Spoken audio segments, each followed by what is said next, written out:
إن الله لا يغير ما بقوم حتى يغيروا ما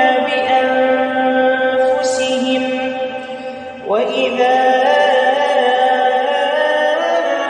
أراد الله بقوم سوءا فلا مرد له وما